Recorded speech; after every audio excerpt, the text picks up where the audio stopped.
Hello, and welcome to episode 10 of the Youngfolk Knits podcast.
Hello and welcome back. If you're returning, if you're new, thank you so much for joining me.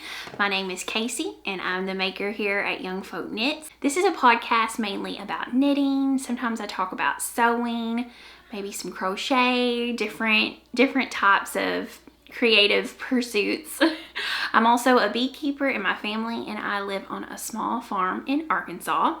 So sometimes I talk a bit about life on our farm here. And it is currently January 22nd, so well into January, and I start to feel like we've kind of passed the halfway point of winter here in Arkansas at this point, because it is mostly winter weather January and February. We might have a few cold days in December, we might have a few cold days in March, but by far it is mild weather during those time periods. So I've already started kind of shifting focus from super wintry sweaters and yarns to thinking more about springtime knits. I don't have any problem with knitting heavy winter sweaters in the summertime unless I'm outside. If I'm outside and it's 100 degrees and I'm watching my kiddos play, I don't want to have a big heavy wool blanket in my lap while I'm outside. So that does sort of make me tend to want to knit more summery things and springtime things during that period, but I have sort of already shifted. I think it's because I'm over winter. I love being outside. I love the sunshine, and it has been very windy, a little chilly for us here the past couple weeks, and like most people, I kind of get the winter blues being stuck inside all the time. So I'm ready for warmer, milder weather, and I think that's why I've started wanting to think about spring and summer knits. But I'm interested. What about y'all? Do y'all just think sweaters most of the time? It doesn't matter what time of year it is, or is there a point that you start shifting your thought process to more warmer weather knits? Let me know in the comments how you guys plan out and think about your seasonal knitting. So I'm excited today to start with what I'm wearing because I have a finished object. And it is my Humblebee shawl by Lyrica from Fiber Tales. And it's all finished. I really like it. Let me get up closer. I'm sorry again for the sound the chair makes. So I did my little picots. And then you can see the bees. Or can you see it? There we go. And then these little lace flower section. And then in the middle, it has this center decrease row. Here we go.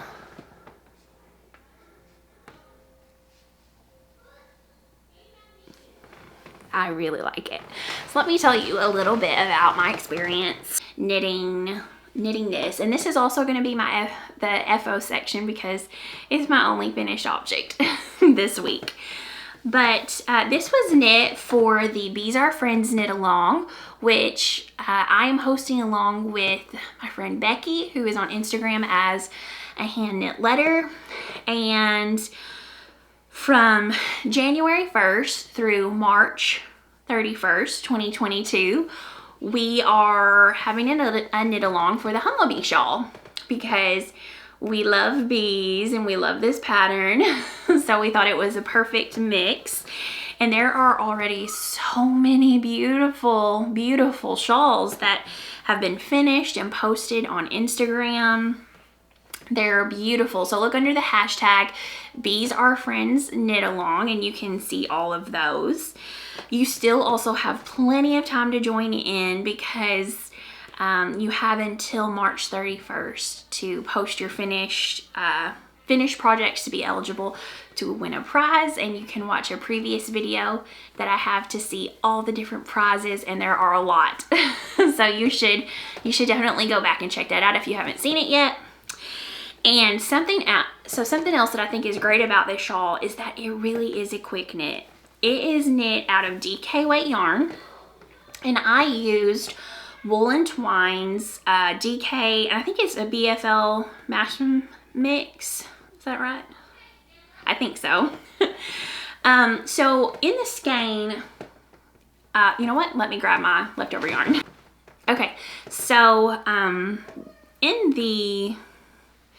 before it's blocked, this yarn, in my opinion, it is a very thin DK. Let me show you. It's gonna focus. It's a light DK in my opinion. And I was worried at first because the pattern calls for a certain number of stitches, which you cast on at the very beginning of the shawl. So this pattern is knit what you might call bottom up, I guess. It's not a sweater, but it's knit with all of your stitches cast on at the very beginning, and then you will decrease to shape your shawl. And so you have to know from the beginning how many stitches you're going to cast on. You can't add any to make it bigger like you can other shawls that you start from, for instance, a garter tab and increase. You can just keep going, make it as big as you want. But with this type of shawl, you have to know at the beginning exactly how big you want it to be. And I had seen quite a lot of projects where people had mentioned that they felt like their shawl was on the smaller side, and so I decided to cast on 40 extra stitches, which meant 20 extra stitches on both sides of the center. And if you watched my previous episodes, I was concerned that maybe I wouldn't have enough yarn. So let me just show you. This is more than half a skein left. It's more than half a ball of yarn. So I feel like I should have probably cast on 60 extra stitches, and that probably would have been the perfect size for me, and I would have had plenty of yarn. But it is a smaller shawl, and that's okay with me because honestly, I don't tend to wear my shawls wrapped around my shoulders like this. I tend to wear my shawls more as a scarf, like a triangle scarf. So this is the perfect size to wear as a triangle scarf, and it doesn't overwhelm my neck. But you could do that if you needed to, if the wind's blowing. But to me, it's the perfect size to wear like this, and I love it. You can still see the bees. It's not all scrunched up where you can't enjoy that pretty part of the pattern. So I think the size ended up being perfect for what I will use it for. Now, when I cast on, it calls for a cabled cast on, and I do more of a knitted cast on because I am a very loose knitter, and a cable cast on is very, very stiff and rigid. It doesn't have any stretch to it whatsoever, and a knitted cast on doesn't have the most stretch to it, but it has a bit more than a cabled cast on. And so I find that if I cast on with a cable cast on, the rest of my project is loose, and then there's this super tight cabled cast on edge, and that just doesn't work for me. So I think the knitted cast on worked really well, and I of course did the picots. And when I blocked it, I put some little pins in my picots and pulled them away from the shawl a bit, just to give the picots a bit more definition. And I am so pleased with how it turned out. I think it's just enough without the edge being, super distracting from this panel of the bees and the lace.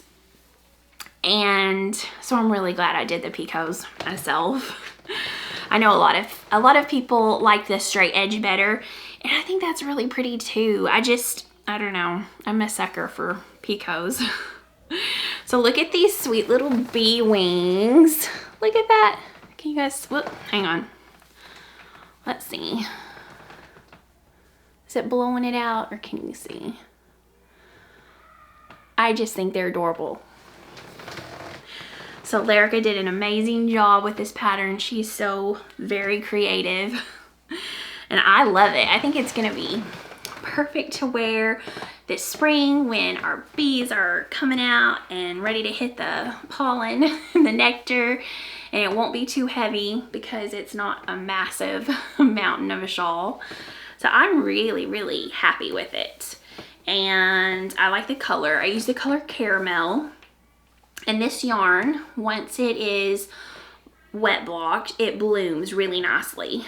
So the bees even, I was a little worried because some of the baubles on my bees were a bit flat.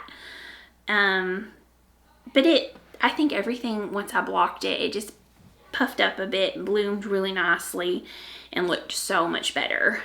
I only wrapped my wings twice, and if you make the shawl to do this, you're gonna wrap your stitch. She says you can, to do it 2 times, but you can do it 3 times if it's puckering by pulling it in. And mine was slightly, very slightly, but it completely blocked out at the end. So I think it worked out really well. And that is my humblebee shawl. So sometimes another craft I like to do is beadwork, and just for fun, just for myself. So I will make some seed bead earrings and bracelets. Let me show you. So like I said, I just make these for myself, and I've mainly seen pictures of things that I like on Pinterest, and then I take what I have and I'll make something. I've a lot of times made something similar. This is one that I had seen very similar on Pinterest, and I made, I kind of took the concept and made my own, and I love it. It's so loose. It's not stiff at all. It has a lot of drape, and then I do the metal work, and this one has, ooh, what clasp is this called? Interlocking, or I can't remember now.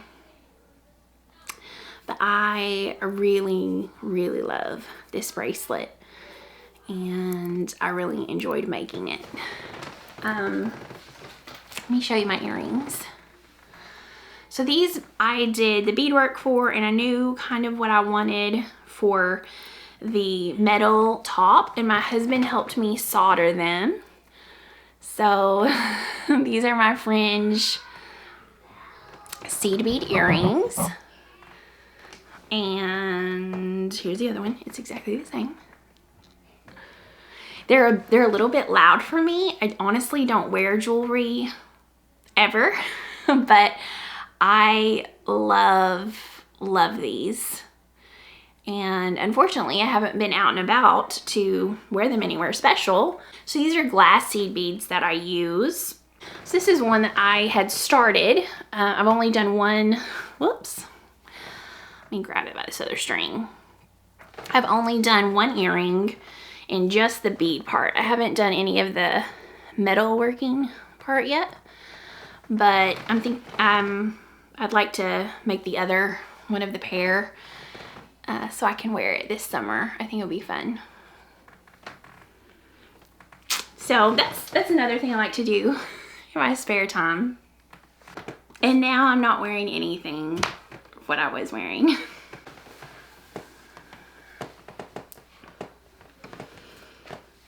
All right. So that is all my finished objects for this week. I didn't get to finish my socks yet, my mushroom socks, and I haven't really got to finish anything else. I've actually had a bit of tingling and numbness in my hands, so I've been kind of trying to take it easy knitting the last week. I've really cut back on how much I was knitting. I think I'm maybe getting a little carpal tunnel. Most knitters probably experience that at some point. So Becky was reminding me to make sure I do my stretches, take breaks, take some anti-inflammatories, and hopefully I'll be able to knit some more. But I'll tell you when I think it really started bothering me is when I was doing the Straya cardigan, because I was using 9-inch circulars doing half fisherman's rib and it was US size 2 needles. And when I did the sleeves on the 9-inch circulars, and I'm telling you what, that was a lot of knitting and a lot of purling, and somehow, and the switching back and forth, the rib part, you know, the half fisherman's rib, I think it really did a number on my hands. So I'm trying to just rest them a bit and maybe not knit as furiously as I usually do. But let me show you what I have been working on. All right, so one thing that I was hoping to have finished by today, but I didn't. My mind just went completely blank on who the designer is, but I will link it below, and I'll also try to put it on the screen. But this is my Birch Creek bandana, and I'm using Farmer's Daughter fibers in their Foxy Lady base. So the two colors I'm using are Monarch and Elk Antler, and I love it. I think it is going to be so nice to wear with so many different things. It's not going to be huge. It'll be just right. It won't be scratchy at all because it's a singles base with silk and wool. So it's just really nice. and I love it. I think it originally called for the Foxy Lady for one of the yarns, and then Sukapi as the other yarn. But I couldn't get a hold of 2 skeins of the Monarch at the time when I was buying the yarn.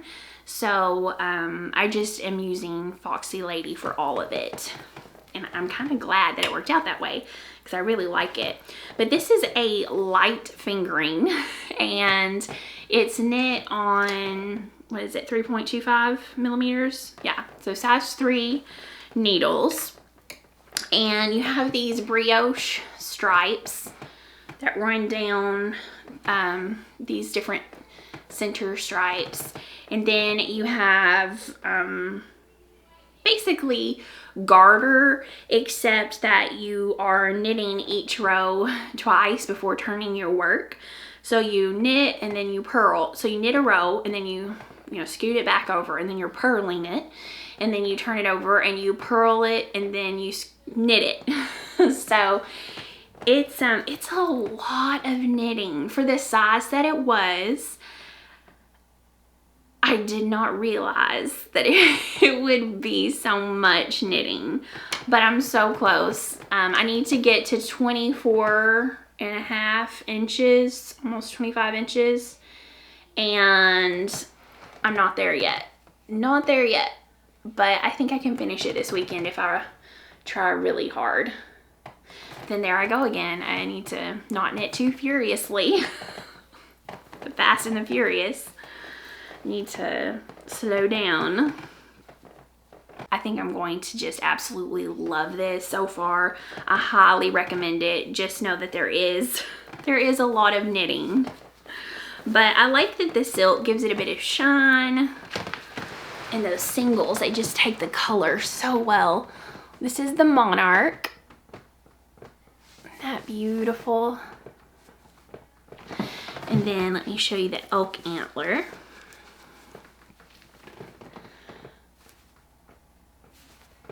Oh, I love it. Okay, so my mood ring was, it was blue earlier, which just I think means happy, you know, and now it's green, so I must be very relaxed. Knitting does that for me. All right, so the other main project that I have been working on, because my daughter keeps bringing it to me, is this little teddy bear sweater by Petite Knits. And I have only just split for the sleeves. That's all. I haven't got any further yet. But it is this super soft, squishy superwash by Lamco Yarns. And it is just this beautiful reddish orange rusty color. It's one of my favorite colors. Red is her favorite color. So she picked it out. And now I want a sweater in this color too because it's so gorgeous. And it is so very soft that I know she's not gonna have any problems with itch.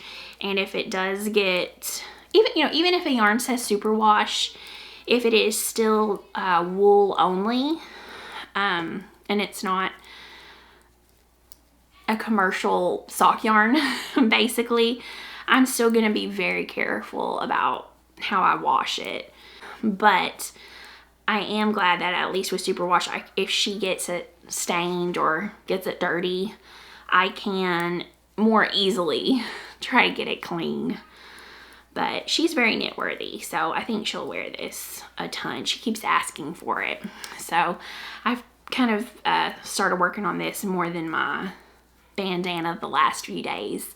I want to hurry up and get it done in time for her to wear it this winter before it's spring and we don't have many sweater days left. So now that I've got a couple of projects out of the way, like my Straya and my Humblebee shawl, I want to finish this, I want to finish the sweater for my youngest, and I think that it will go really quickly. It's a DK weight. And I want to finish my bandana. And then I started thinking about some other things that I had started that I would really like to finish from a while back. First of all is my Junction Sweater. And I know I've talked about it before. So my Junction Sweater, I knit for the Insta-Friends knit along last year. This year's is already over. But this is it. And I used Spin Cycles, dyed in the wool in the color Burning Sensation. And then I didn't use the cashmere, the Les Biche et Bouche. I did not use the cashmere blend. I used their Les Lambs wool because it was cheaper. And I really like it. It's very light, but you can tell it will be warm. So I like the way it fades so much. I really like the colors.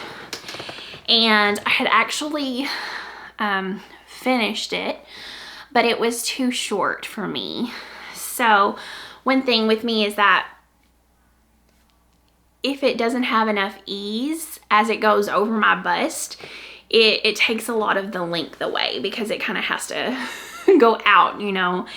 And so it wasn't, I thought that I would get more length from blocking than I did, and it wasn't enough from what I wanted. So I took the ribbing completely out, and I'm back to, I put it back on the needles to where the ribbing had started. And all I need to do is just knit it longer and then knit the ribbing again.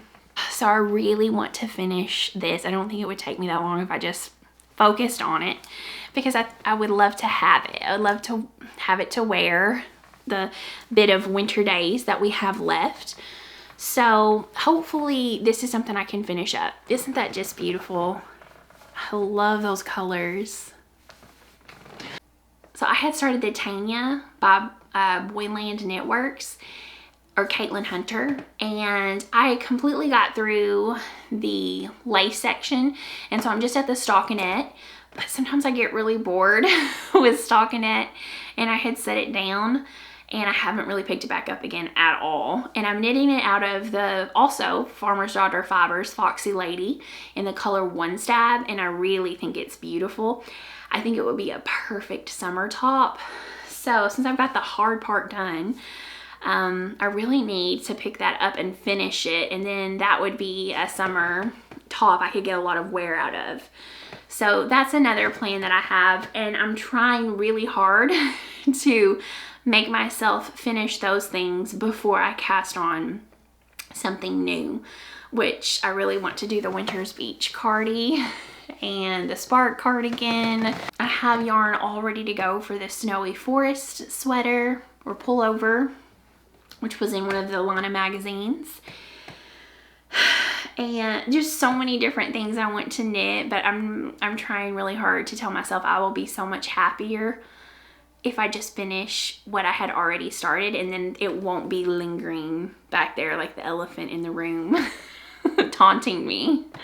So I'm gonna try to get those off the needles in the next month or so. So I guess I'm gonna talk a little bit about some acquisitions.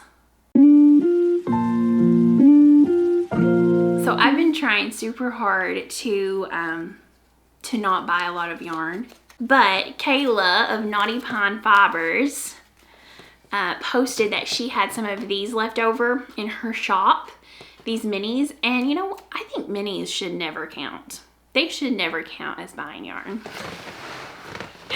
But aren't these absolutely beautiful? So there's this rich, deep green. Whoop, sorry, the tags are in the way. Here, let me hold it. So there's this beautiful red, I think it's called Sleigh Ride. And then this one is called Foxtail. And this green, this beautiful moody green, is called Deep Woods. And I love them so much. As soon as I saw them, I knew I needed to add them to my minis. I think this would be such a pretty hat. You know, like in a mustard colored hat or something, or not mustard. Maybe in a caramel colored hat with these as stripes. I think that'd be so pretty. Look at that. Anyway, I did get these and they're beautiful, Kayla. Very stunning. The only other thing I got was some fabric. I ordered a few fat quarters that were on sale, and there's some really beautiful reds and blues and peachy colors, and I think that I'm going to make a knitting bag with like a quilt block that I have done something similar, which you can see on my Instagram page. But I have in mind a little bit of a different shape, but still a star, a patchwork star block, quilt block. And I've got these colors in mind that I think would look really great, and sort of like a heritage quilt that I would like to make a bag out of to have. Well, that is pretty much all I have to share today. Thank y'all for coming back and visiting with me, and keep posting your Bees Are Friends knit along pictures, your progress pictures. Absolutely beautiful. And remember, this is a no pressure knit along. If you don't finish, that is totally and completely fine. If you do finish though, make sure and tag us with the or use the hashtag Bees Are Friends knit along so that you can be entered to win a prize. And I guess that is all for today. Thank y'all again, and happy knitting.